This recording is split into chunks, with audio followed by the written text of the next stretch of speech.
And welcome to the Slice of Time Street Photography Podcast, a podcast in which I explore the work of different street photographers across the world, genres, and visions. This exposes us, of course, to different ideas and ways of looking, which can help us expand our own vision or form our own vision of street photography. So welcome to the Slice of Time Street Photography Podcast, and today I'm joined by Eric Davidove. I heard earlier that I'm mispronouncing it possibly. So today I'm joined by Eric Davidove, a street photographer now based in San Francisco. And his work spoke to me because it has all these comedic moments and compositions. So, hey, Eric, could you perhaps introduce yourself? Hi, Frederick. First, let me say how much I appreciate you inviting me to your podcast. I've listened to several of your episodes, and it's a great honor to be here. So thank you. Oh, thank you. My pleasure.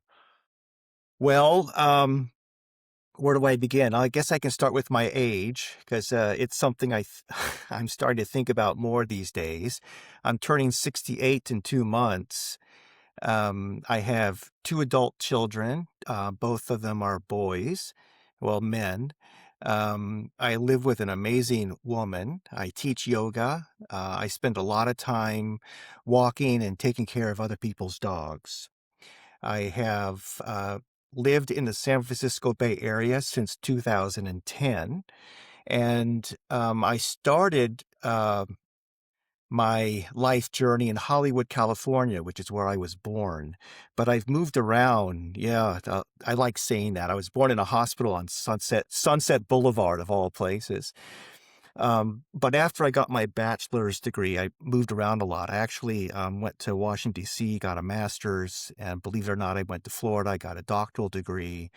I lived in London for 6 years. So I moved around quite a bit. But I came to the San Francisco Bay Area in 2010, and then in early of 2016 is when I started taking, I guess, what I would call now street photography or street photos. And then I retired in 2017, late 2017. So why did I start taking street photos? Well, I was experiencing some very challenging life situations. And then I decided I just needed to get out of the house. I needed to do something creative because it's something I've done my whole life. I tried to be involved in creative pursuits. And I need to find a way to get a distraction off of my problems. So I had recently purchased a new camera, not my first camera, but a new camera. And I thought, why not go out and use it and get out of the house and see what happens.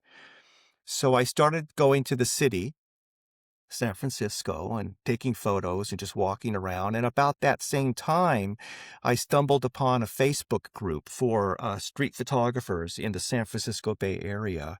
And I also learned about a street photography festival in San Francisco, which is no longer happening, unfortunately. But that made me very excited. And it motivated me to really go for it. I had a few good years, and I was seeing a lot of improvement and growth in my work. I was building a nice community of fellow street photographers. And then COVID hit, and it really threw everything into an upside-down world, as I'm sure it did to you as well. And it was frustrating because I couldn't go to the city. I couldn't take street photos. And I had a few years where I had time to reflect and study and get photo books and that kind of thing. Since COVID, I still go to the city, but it's not the same. It's getting better, but it's just not the same. A lot of companies move their employees out, so there's not as much foot traffic, especially during the weekdays. I was able in the pre-COVID days to go to the city during a weekday, and it would be a great time to go shoot photos, but not any longer, at least in my experience. So I go on the weekends. Maybe I try to go at least once a week. And I would say that it is improving slowly but surely. But thankfully, we also have a handful of really nice events and festivals that happen in the city, which are also very good for street photography and documentary photography. So I discovered a flea market near my house that has been open since 1965, and I learned that the flea market has an uncertain future because the landowners, the new landowners, are thinking of replacing it or maybe changing it dramatically so they can develop it into something else, more housing, more retail, um, more restaurants, things of this nature. So I decided, because it's so close to my house and because the city isn't what it used to be, I needed to find a different place to go take photos that wouldn't consume my whole day, something that would require less time. So in January of last year, I started going to the flea market every weekend, and I just produced my very first book in February this year, which includes photos from that project. And I'm very happy I did that. It was a great learning experience, which, if you want, we can talk about that further. Yeah. I'm not sure where I go from here other than I just continue taking street photos with no specific agenda, just taking the photos I like, and then just see what bubbles up.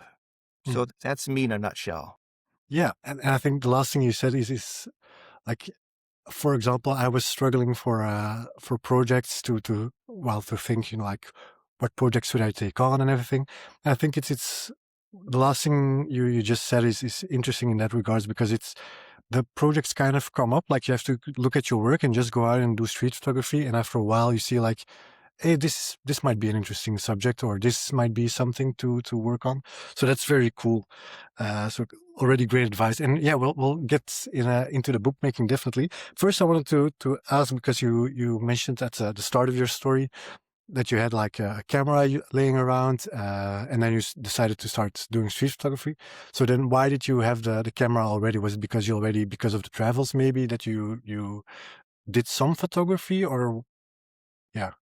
Yeah, so I bought a really interesting camera about maybe a few months before I started taking street photos. It was a camera that did not have a viewfinder. Everything had to be shot from behind, like a phone. Oh, like I like on the screen. Yeah, yeah, okay.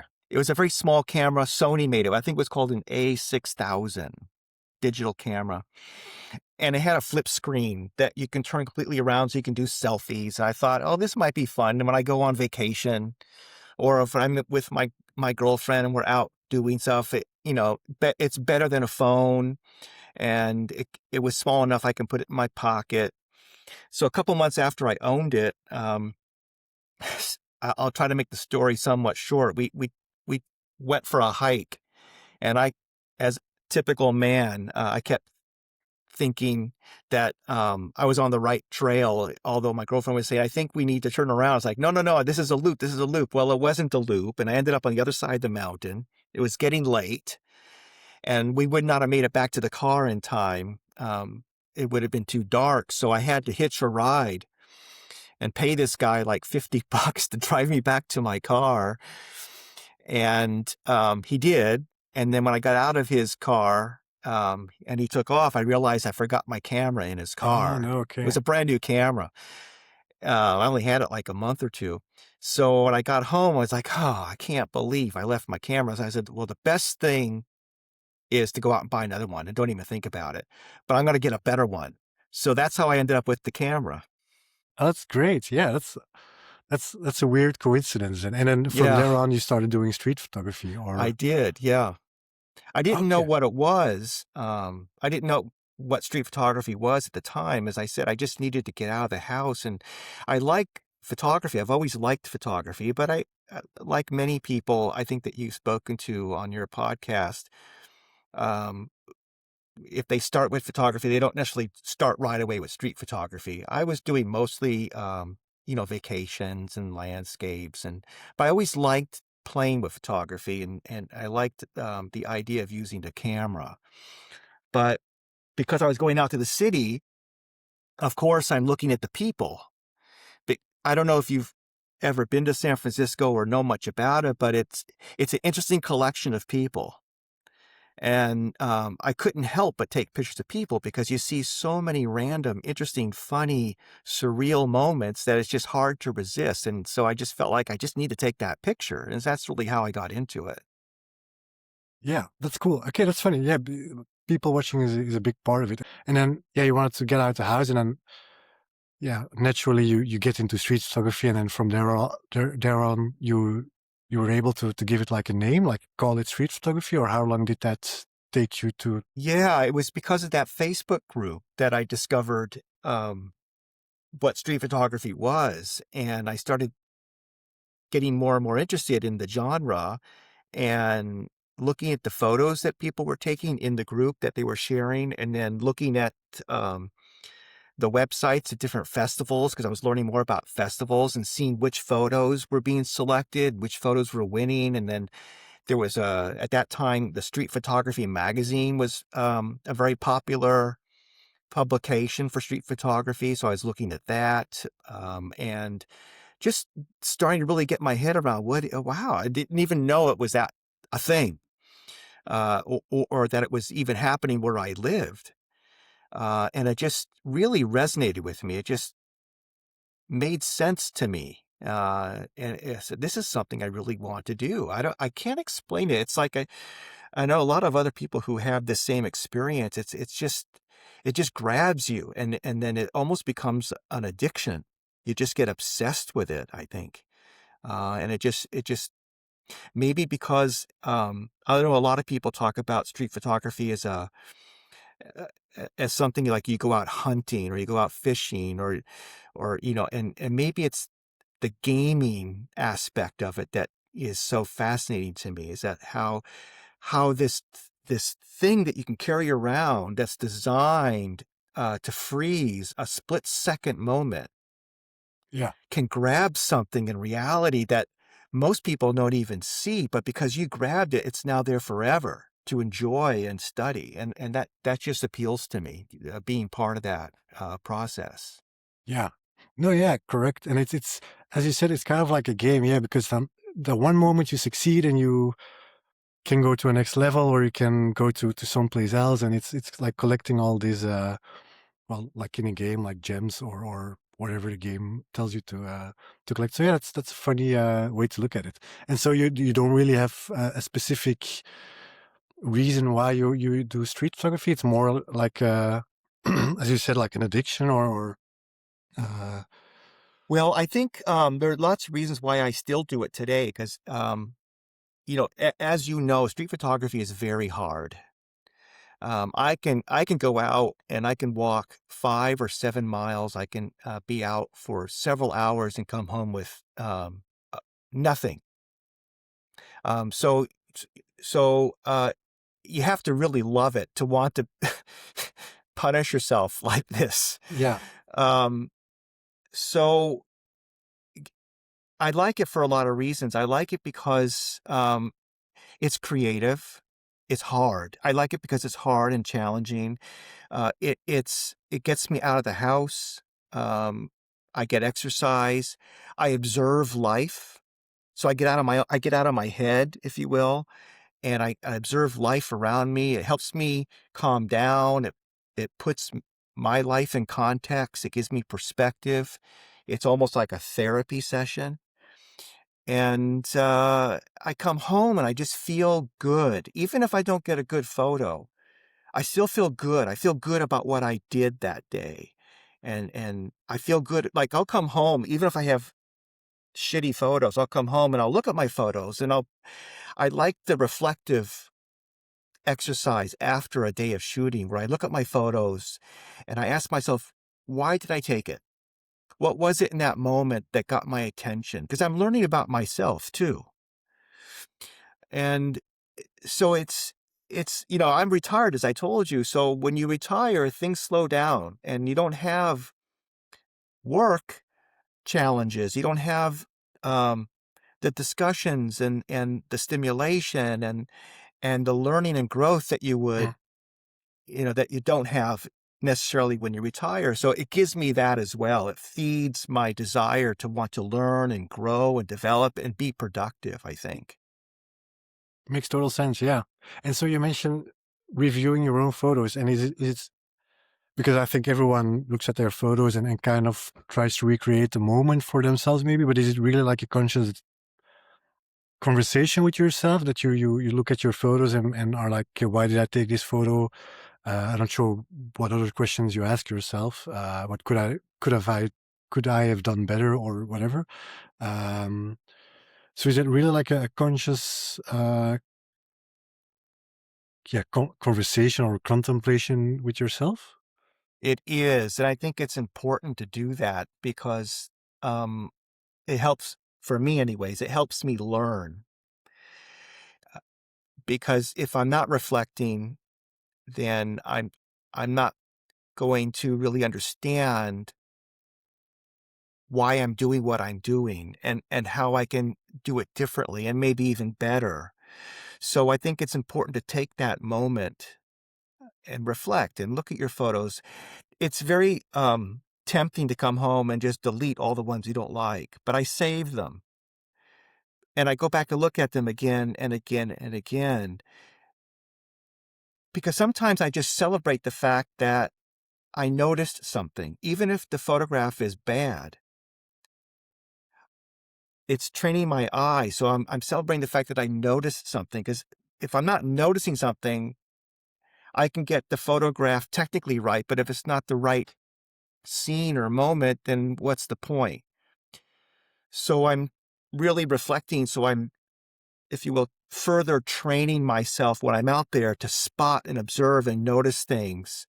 I can always work on the technical aspects later, but I really want to get my eye sharp and build my intuition and my instincts. So that's, I think, very something you can do if you're more reflective. That makes a lot of sense. So that's to me, it's I'm often torn between, am I overthinking this or am I not thinking enough? So, for example, also sometimes, because I do photography also as a full-time job, I sometimes, review my own shoots, of course, but sometimes it feels like you're just overthinking it and you're looking for flaws or you're looking for, and of course, often there's things, well, with me at least, that keep coming back. Like, I really have to start addressing this. Uh, so it's to me it's good to hear that you're someone who goes into the reviewing. Well, I'm falling over my words. Reviewing very consciously as well, because yeah, sometimes I think like street photography has to be felt, but at the same time, yeah, you also have to think about it sometimes. Um, so yeah, that's very, for at least for me, very very good to hear already. Good. Um, and so you mentioned that you started doing street photography because you wanted to get out of the house. I read it was because of a longer period of unemployment. And so, of course, I don't think street photography helps you to a job immediately because I think there's very little money to gain in street photography, unfortunately, or at least not a sustainable income. So how did that still help you maybe get a job, maybe just relax, or how did that play out eventually? Yeah, I don't have an explicit desire um, to earn a living from photography. One, because I don't mean to sound pretentious or I'm not bragging. I don't need the income. I'm okay with what I have right now. But I also don't want it to turn it into a stressful job. I want to keep it as a hobby. Now, having said that, if someone wants to buy my photos or buy my book or pay me, to do something, I wouldn't turn that down necessarily. But that's not my objective. No, yeah, it's not your full-time job. Yeah, it's just a nice extra. Yeah. Yeah,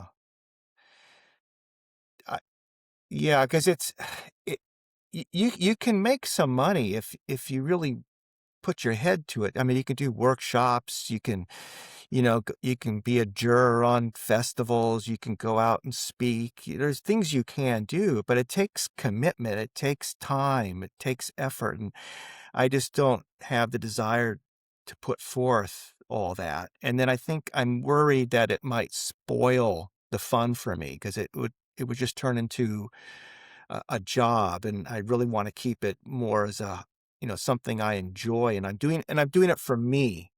And not for anybody else. And if you like my photos and if you don't like my photos, okay, that's fine.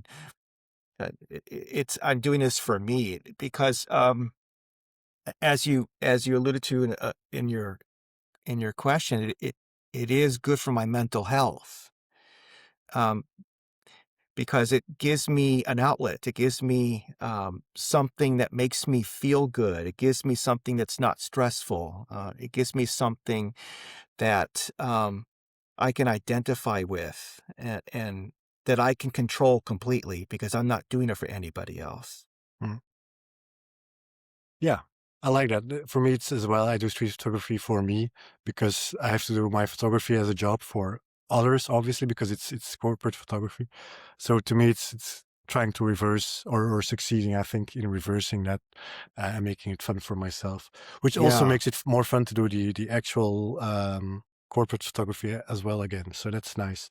Are you doing Um, event photography when you say corporate photography, or is it more like commercial photography for it's so it's advertising?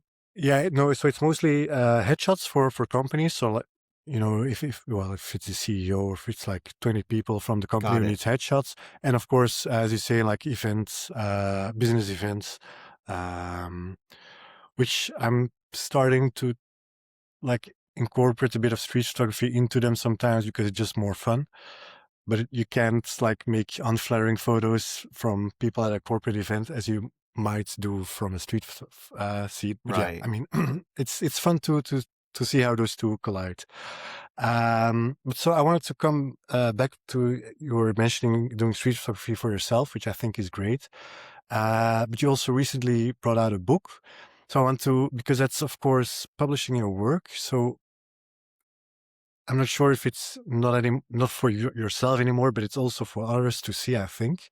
And of course, you also want to make it, or at least you want to see your money back that you invested in it, maybe, not turn a huge profit. But so, how did that entire process for you happen? So you had like your projects finished, and then you decided to make a book out of it, or was it more during the process of making the project still that you decided this might be a book? Yeah. And I'll start by saying I did not make the book to make any money back, and I didn't care if I lost money, but I'll come back to that. So I felt like I needed to move beyond just, and I don't mean to belittle it, but just going out taking photos. I felt like I needed now to do something with my photos because if I'm just taking photos and putting them on a social media platform or and occasionally into a festival or whatnot, I felt like I need to take it to the next level. And so I became interested in producing a product. I didn't know yet what I wanted to do, but I learned about a workshop for zine making. And I thought, this is a good place for me to start because making a zine is not as complicated or as difficult or as big as making a book. And I thought by doing that, I can learn a lot because the minute you start making a zine or a book, you have to start thinking about your photos differently. They have to work in a sequence. They have to work as a pairing. And what you A and so you start seeing your photography in a different light because you're not just seeing your photography as a collection of disparate single photos that don't connect with anything that you have, but instead you're looking at your work as a body. And I discovered that, for example, some of the photos that I particularly really didn't like as a standalone photo worked really, really well in a sequence. And maybe the other way around as well. Yeah. Yeah, The ones yeah. you love all of a sudden are yeah. Exactly. Yeah. You have to throw them out. So I took this workshop and I produced a zine, and I really loved the experience of. I bought this big pinup board, and I printed all my photos that I thought I wanted to put in my zine, and I put them on the board, and I moved them around, and a million times and took a step back and moved them around again, and then playing with the design of the zine, like what size should the photo be? Should it be on one page? Should it go across 2 pages? How should it be cropped? Should it be square? Should it be landscape? Whatever. Then you have to design your cover, whatnot, and the whole process was for me fun and creative. So it was another way to enjoy my photography without actually having to go out and take the photo. So I produced my zine, and my instructor, I'll give him a shout out because he's excellent. And if your listeners want to do what I did, I would highly recommend his course. His name is Ted Forbes. He has a channel called The Art of Photography. Is I think, or at least I hope most listeners know about him, because I've been following him for like 15 years, like 10 or Okay. 15 years on his channel. Yeah, I actually saw his video about your zine this morning when kind of research, more Nice. doing more back research, and I was amazed that because he's I think he's very generous and kind with his reviewing, but at the same time you notice if he really likes something or not, because like last week I saw a review of him and he tried to keep it constructive, but he kind of destroyed, or not destroyed, but the general gist was keep working on it. And with your review, it was really enjoyed it, really liked your end product, I think, or end results, not product, sorry. He did. So I think Yeah. it's really cool it was really cool to see your work in his channel. Yeah. Well, thank you. Thank you for watching that. Um, he really pushed me to go further and deeper and go beyond the obvious. And so I did that, and it was a great experience for me. And I thought, okay, I'll continue taking photos at the flea market, because that was about halfway through my first year at the flea market. I thought, well, I'll make another zine to close out the second half of the year. So I'll have 2 zines. And I got to the end of that year, and I started creating my second zine, and it just kept getting bigger and bigger and bigger. And I thought, what is going on here? And so I thought maybe this is going to become a book. So I drafted up what I thought would be a good book, and I sent it to Ted. I said, I don't know. I'm like, not sure. Should I make a zine? Should I make a book? And so we had that conversation, and he encouraged me to, first do what feels right to you. But he said, making a book is a good natural next step for you. And he encouraged me to move in that direction if I'm ready. So I did.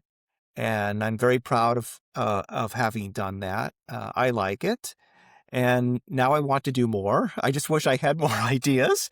But I think for those of you out there who are listening, or yourself, Frederick, I would highly suggest you start off either with a zine or a book, even if you don't show anybody what you've done. It was just such a great learning experience. And there's lots of ways you can do that. Back to the money, where you can do that without investing a single penny.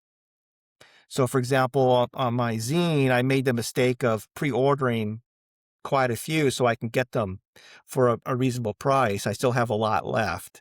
But on my book, I pre-ordered just a few, because I used a company that allows you to just make it available to whoever wants it. They can buy it on demand. Yeah. So you don't have to make them in advance and then be stuck with them should no one buy them. This way, if people want them, they can get them. And have a garage full of boxes. You have a garage full of books, right? Yeah. Oh, that's great. Yeah. And so did you also follow a workshop for the bookmaking, or was it just eventually it came naturally after the experiences with the zines, or? I did not take a class, but I watched a lot. There are a lot of good videos on YouTube where people talk about bookmaking. Okay. It wasn't dramatically different from making a zine. So much of what I learned in my workshop was transferable to the bookmaking experience. But I also purchased a lot of photo books and started studying photo books. And then going on YouTube where people would share photo books. There are a lot of people who have channels where they share photo books or critique them or discuss them with other people. So I studied a lot of photo books, and I found that to be very useful. And which to me is did you approach like, did you find photo books similar to your topic, or did you go the other way around and found more photo books that are totally different to what you were doing? Or how did you pick and choose the books to influence you? I didn't really that's a good question. I wasn't trying to just look at street photography photo books. I looked at good photo books, what I thought were good photo books. So, for example, I would, as you know, because we talked about Ted Forbes, he has episodes where he looks at viewer mail, I think he calls it. And I looked at all his episodes where he looked at people's books and talked about them. And those books were landscape books. They were books that have photos of people dancing, of pets, whatnot. It didn't matter to me because I was more interested in the bookmaking process. What makes a good design? How do you get in the head of someone who's looking at your book, and how do you Ted talks a lot about the visual language, and he relates it a lot to music because he has a background in music, and how there's a visual language and rhythm kind of like music, and just getting my head around how to flow my photos to provide you as the person looking at my book with the right experience. So it was less about the type of photo and more about how to just assemble something that would be enjoyable to look at and engaging. That's great. Yeah, yeah. Because sometimes I think we get too much stuck into the genre. I think, and sometimes it can be helpful to look at totally different genres. Like this weekend I saw a video of, for example, you have Eduardo Ortiz, which is like a great street photographer as well. It was a video of 2 weeks in uh, Kyrgyzia, I think. But he started doing landscape photography, and he told it like, I'm approaching this from a street photography mindset with like how to make compositions and everything. And it's, I think I'm not sure if he struggled with it or something, but it's sometimes interesting to approach it from a different angle, or genre or angle. And so I want to like leave the bookmaking behind for 1 second. Just going back, going outside. So I read you used to be a street mime, and also now you walk people's dogs, I understood. So which are two, well, of course, the street mime thing was before you did street photography, I think. So, but Yes. you mentioned somewhere that it still was helpful. And then I want to go to the current situation with dog walking. Does that allow you to do more photography, or is it hard to do the combination of the two? Because I can imagine some dogs are very um, attention needy, or very Yeah. strong in pulling or whatever. So yeah, I tried taking photos while I was walking dogs, and it was impossible, so I don't try anymore. But maybe you're like me. When I'm outside, it never turns off. It's not like one day I'm not a street photographer and the next day I am. So when I'm out, I'm still practicing. I'm still training my eye. I'm still looking for things, even though I'm not using my camera. I'm still thinking about taking photos. Um, but back to the street mime. I didn't also mention in my biography, but I used to be a sign language interpreter, and the mime and the sign language worked for me because I'm very strong. I can't remember a melody. I can't sing. I wouldn't be a terrible musician, but visually I'm very strong. So subtle movements catch my eye. And I think it's because of the mime and sign language that I notice things, sometimes even before they really happen, but I notice things very easily because I just am trained now to see those things after all those years of performing on the streets and observing how people behave, and then the sign language, because sign language is a lot of fast movement that you need to really focus and train your eye to understand. yeah, makes sense. And it's funny you mentioned that you never turn off as well, because I found myself to be like, when I drive in a car or something and I see something, to actually say like click, and then I made the photo for myself, even though I have no camera with me. So it's That's good. That's good. It's like going to the gym, yeah, because you're keeping your eyes sharp yeah, and yeah. ready. Sometimes you just see something. It's not even like keeping your eyes sharp. It's just this beautiful light on a beautiful bridge while I'm driving or Yeah. whatever, and you're like, just acknowledge it for a second and um, move on.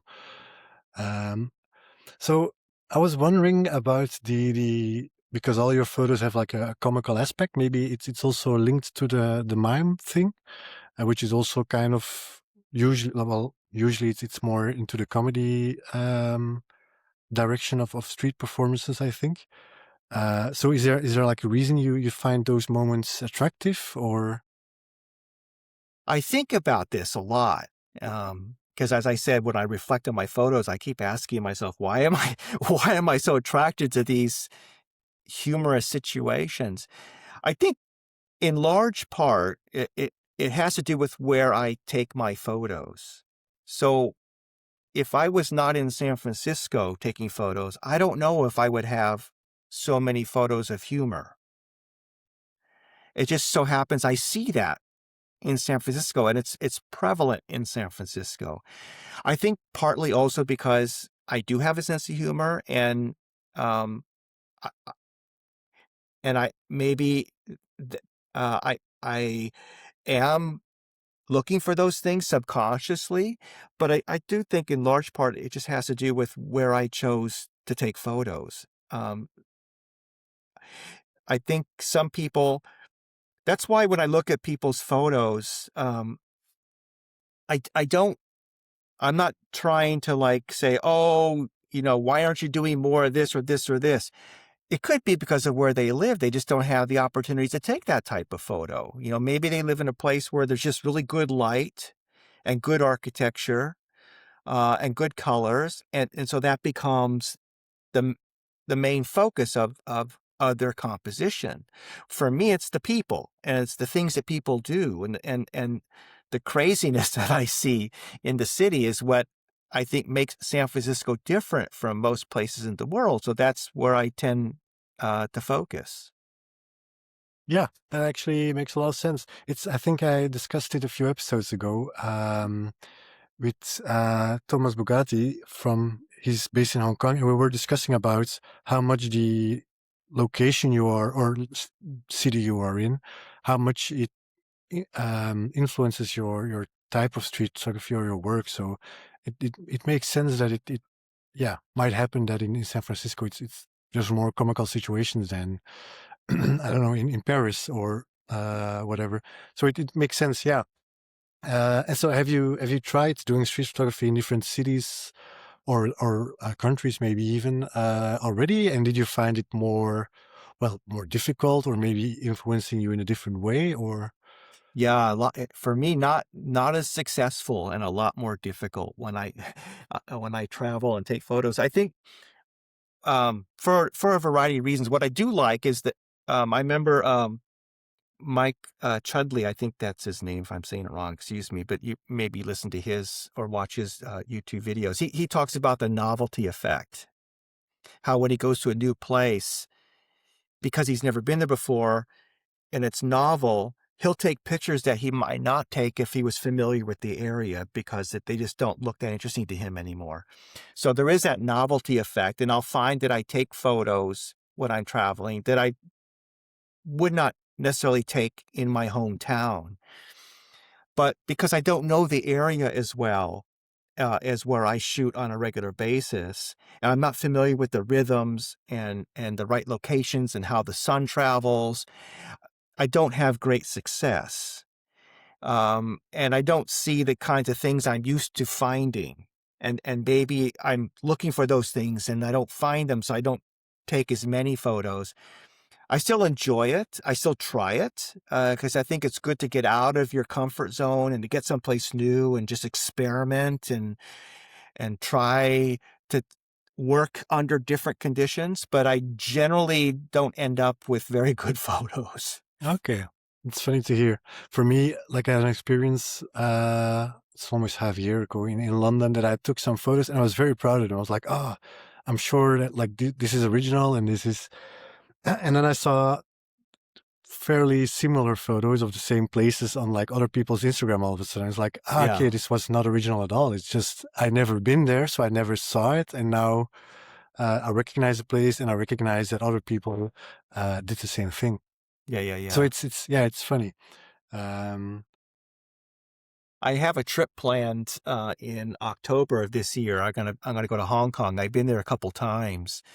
My girlfriend is was born there, so I'm going to be there for 3 weeks. So maybe this time will be different because I feel like I've grown a lot since the last time we were there in terms of my skill set. So we'll see. We'll see. Maybe I'll answer your question differently when I get back from Hong Kong. Maybe I'll have a breakthrough. but we'll have a part two in December then. Yeah. Yeah.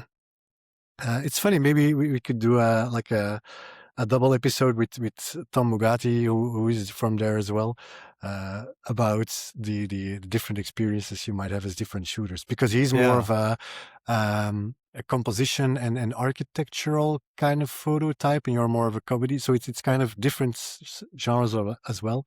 So it might be interesting to see you interpreting the same location differently. It's funny you say that because I have a friend who I met for the first time.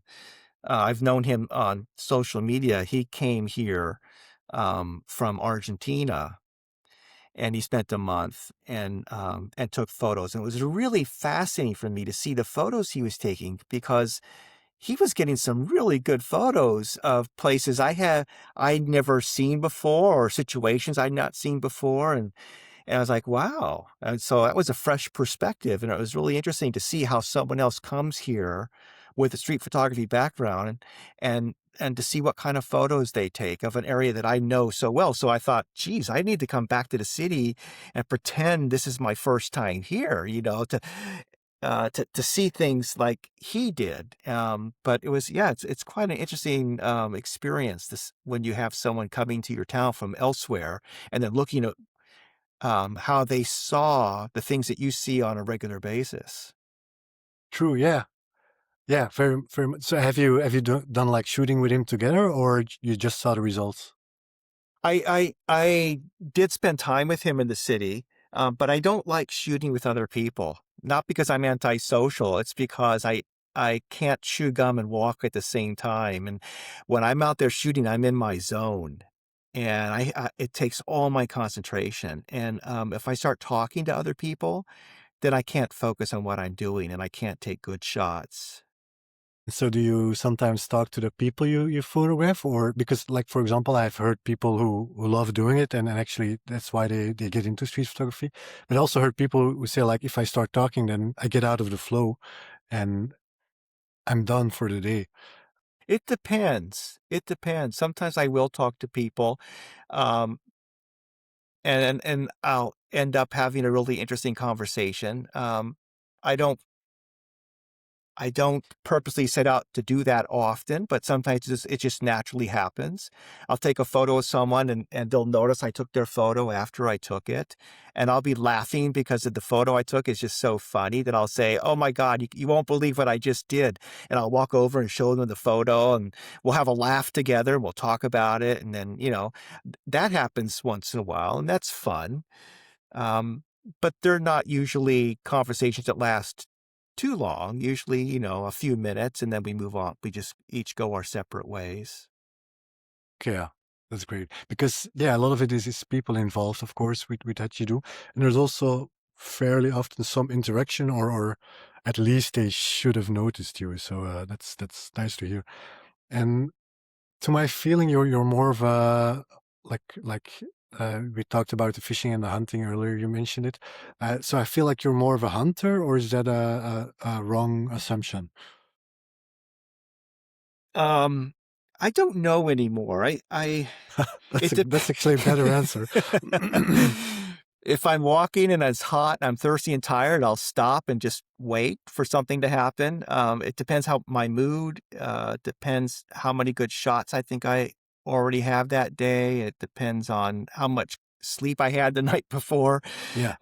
It depends. I like doing both. What I have found is I'm much slower now and much more thoughtful and mindful. I'm not just rushing and going boom, boom, boom, boom. In fact, my old camera was an autofocus with multiple frames per second. And I was coming home with like hundreds, maybe even 1,000 photos.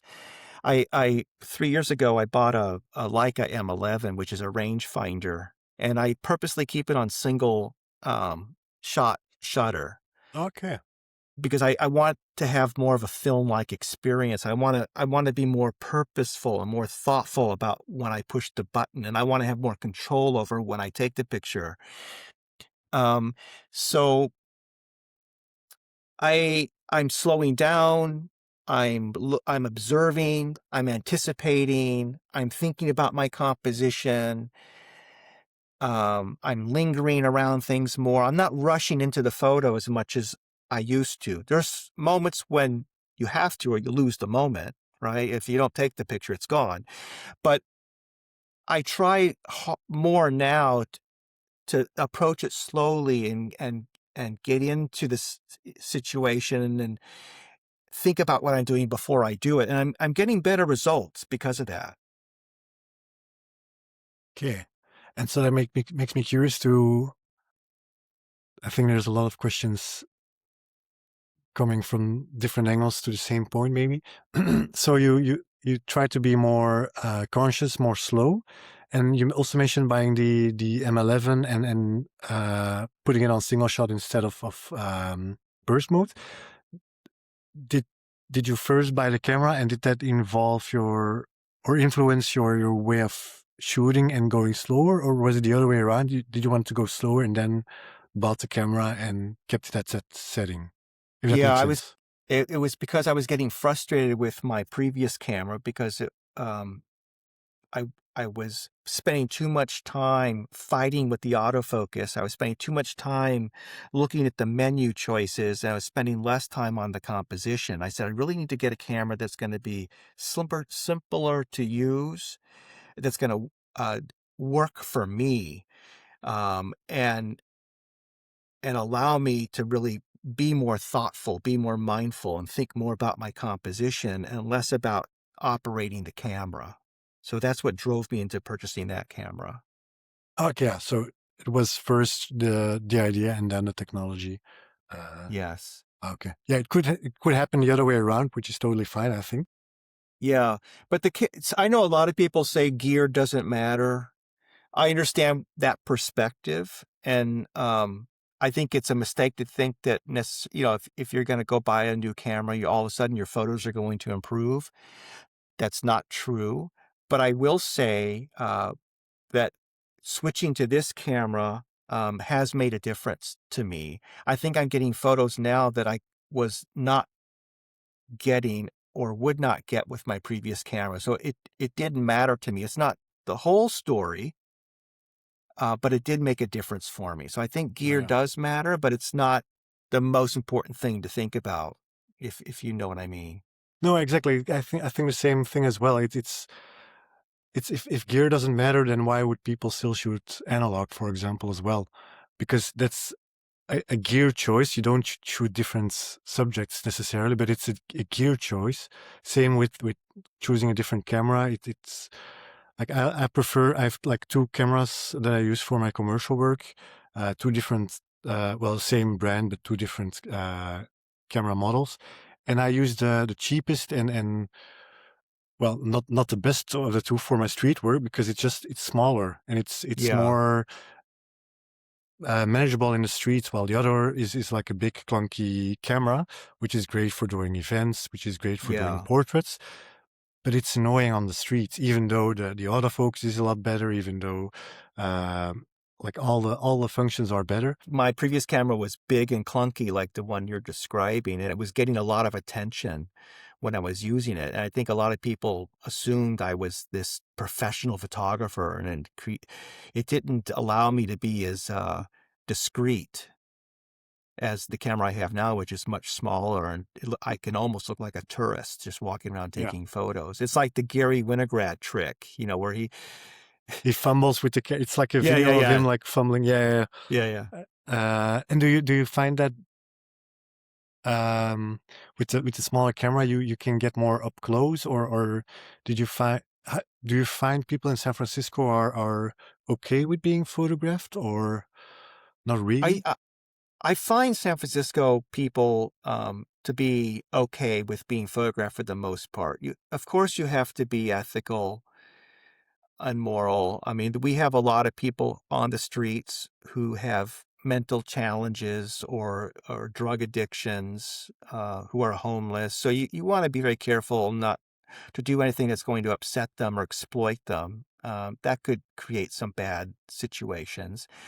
And there may be some people, and there are a few people who just don't like their photo taken. What I found is that when you try to be sneaky and you try to take someone's photo without being seen, you get called out and you look bad, and people don't like that.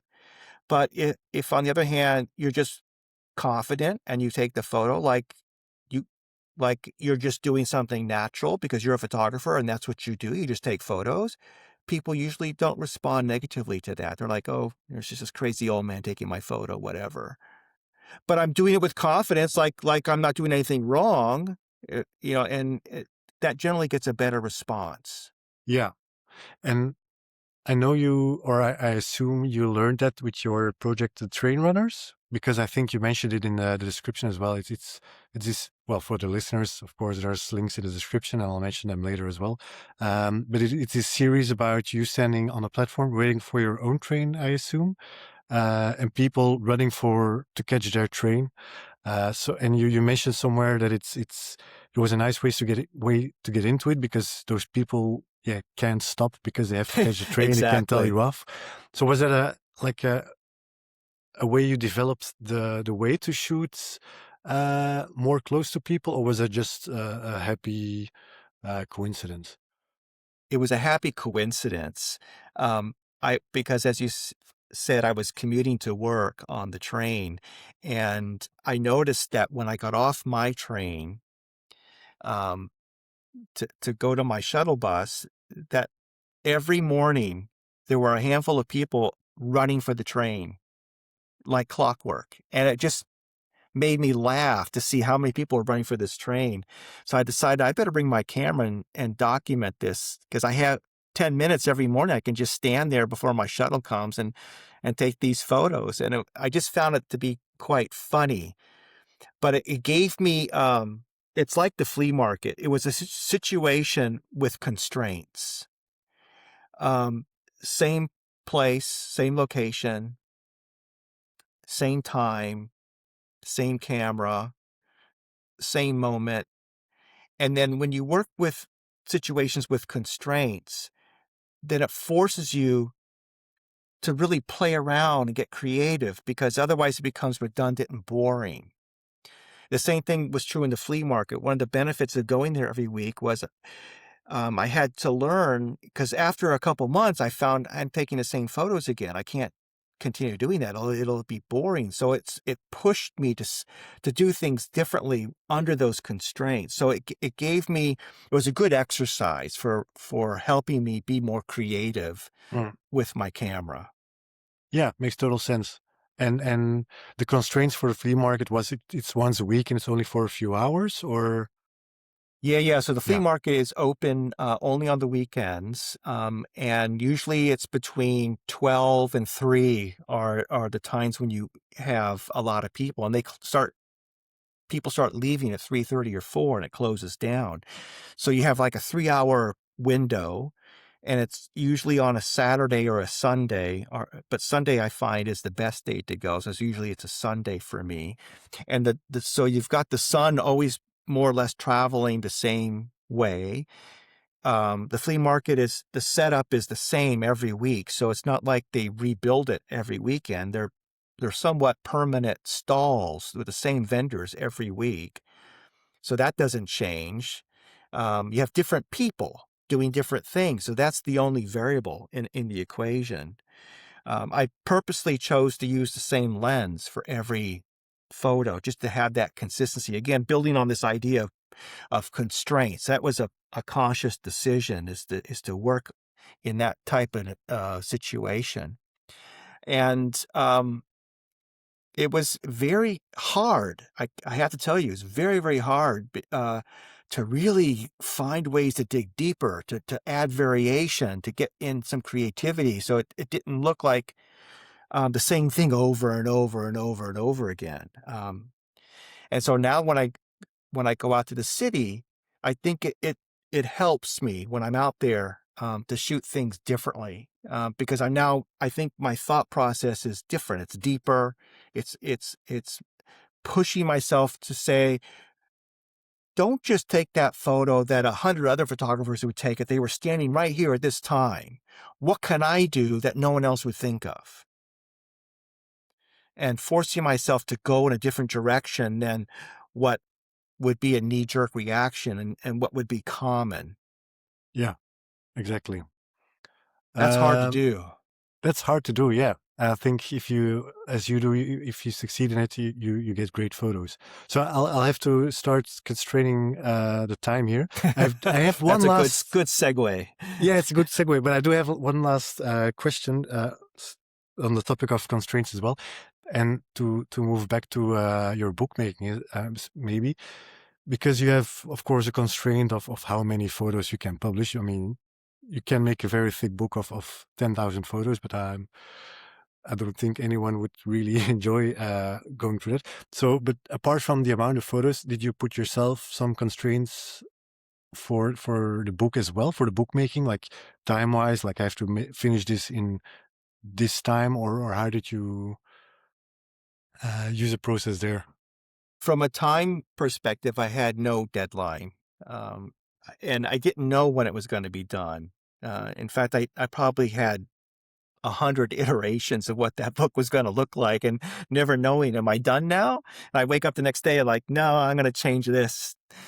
You just know. At least I did.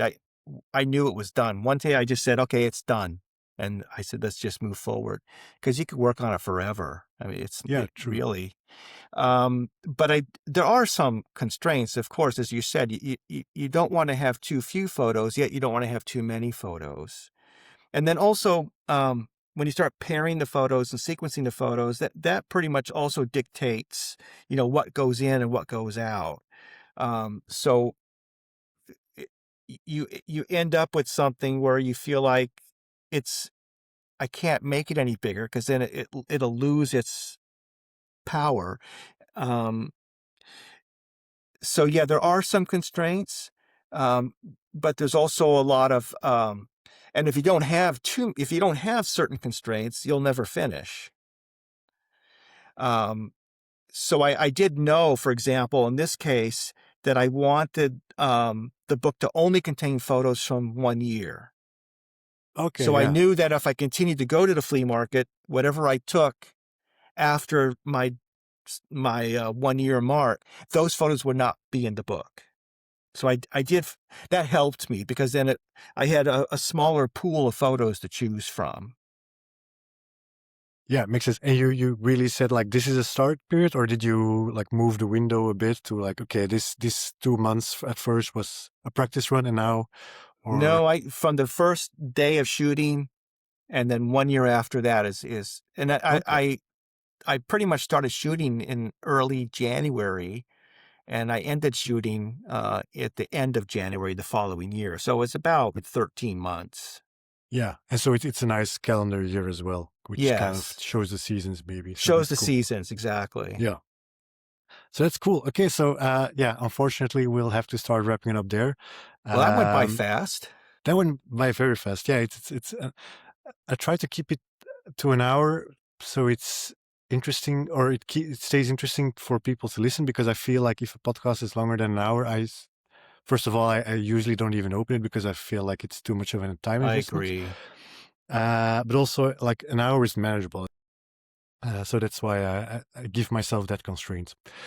So thank you, Eric, for your time and insights. It was very interesting. If any one, well, I'm fumbling my words. If anyone wants to follow Eric, of course, his links are in the description.